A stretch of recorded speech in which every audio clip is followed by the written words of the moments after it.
In second, Dueling Dragons, followed by Paddle to Survive and Space Coast Sports Dragons. All right, so C.H.A.R.G.E now with the full boat length lead and growing. Boat in the quarter, and they don't look to be easing up anytime soon.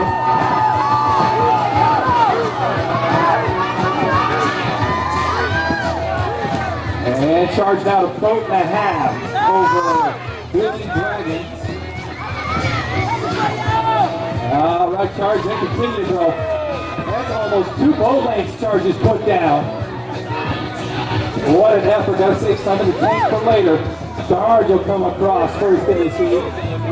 Great effort now to the Dueling Dragons. And we got a battle here for third in this heat. Look at lane 1. Space Coast Sports Dragons coming on hard. Their home course. And they're going to do it. Looks like they'll come across in third, followed by Paddle to Survive. Once again, race fans, how I call it doesn't mean anything. The official results they get from our timing crew, that's what counts.